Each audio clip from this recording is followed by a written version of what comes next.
guys, this is Samuel Odhiambo, once again welcoming you in this session where we are going to learn more about one of the branches of law, and that is civil law.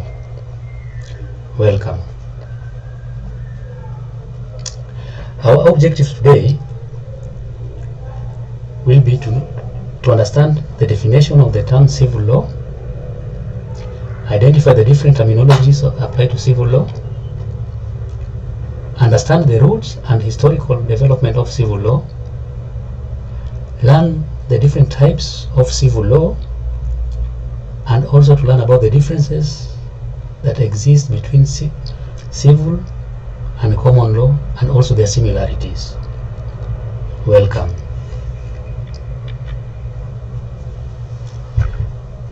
Civil law, which is also known as private law or case law, generally refers to laws and procedures governing the relationships between private litigants and also between individuals and organizations themselves. It excludes government organizations. The term civil law derives from the Latin jus civile, which translates to the law applicable to all Roman citizens. It regulates conduct and compensates the victims of wrongful acts committed by others. Let's now look at the historical development and other roots that necessitated civil law. Number one, we have what is known as corpus juris civilis. This is the comprehensive reduction of Roman law to a single written text, which was the resultant outcome of the monumental compilation of the law that was commissioned by the Emperor Justinian in the 16th century AD. That is when he decided to organize and assemble the scattered legislation and legal commentary of the empire.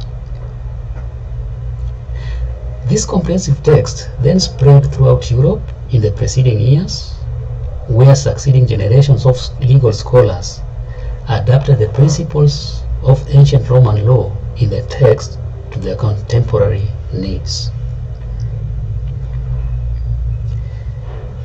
Two, we have also what is known as canon law of the Roman Catholic Church, or simply the Catholic Church law. Medieval scholars of canon law were also influenced by Roman law scholarship as they compiled existing religious legal sources into their own comprehensive systems of law and governance for the church. From the 12th century onwards to 16th century, ecclesiastical codes evolved within the Roman Catholic Church, and under this legal family arose codes that dealt with issues such as clerical issues, sources of law, marriage, and penal law. These codes are also known for the introduction of methods for documenting proceedings, legal argumentations by the parties, and legal reasoning as the basis for all decisions. The other key development of the medieval period also included lex mercatoria, or simply the law merchant.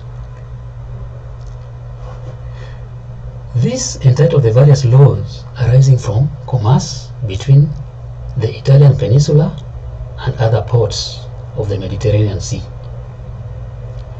While each city's code varied, Barcelona's code, Consolata de la Mea, was translated into Latin, French, and Italian, and thus spread throughout Europe, and it became influential in that particular region.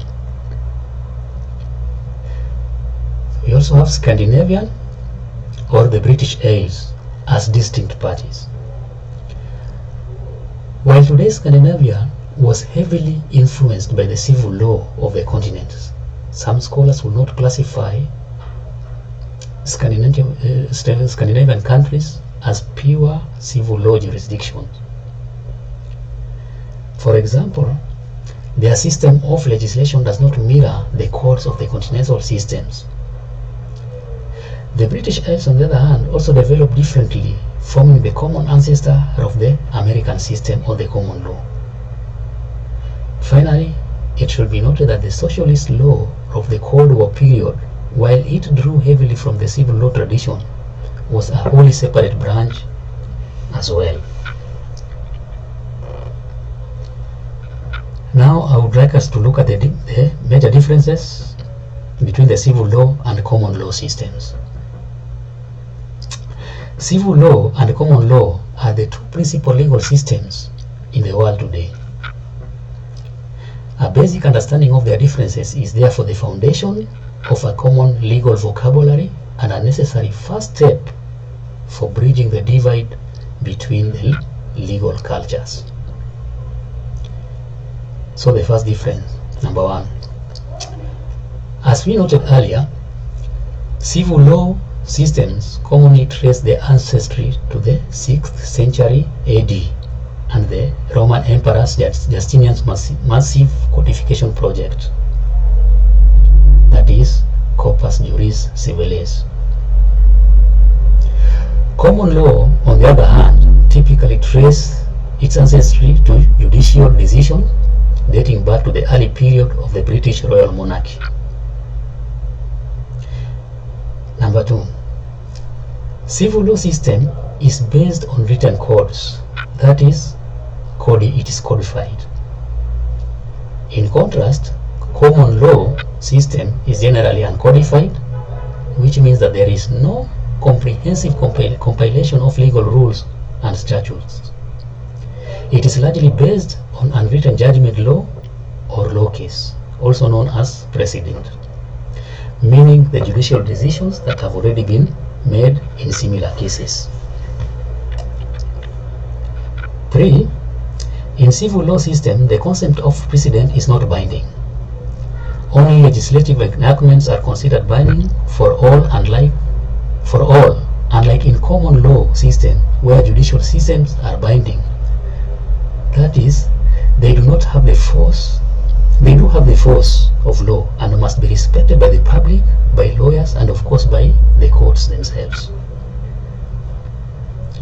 In some civil law systems, for example Germany, writings of legal scholars have a significant influence on courts, where they are given considerable weight by civil law judges who consider them sources of law that can be looked to for the development of the doctrine relative to a given subject matter.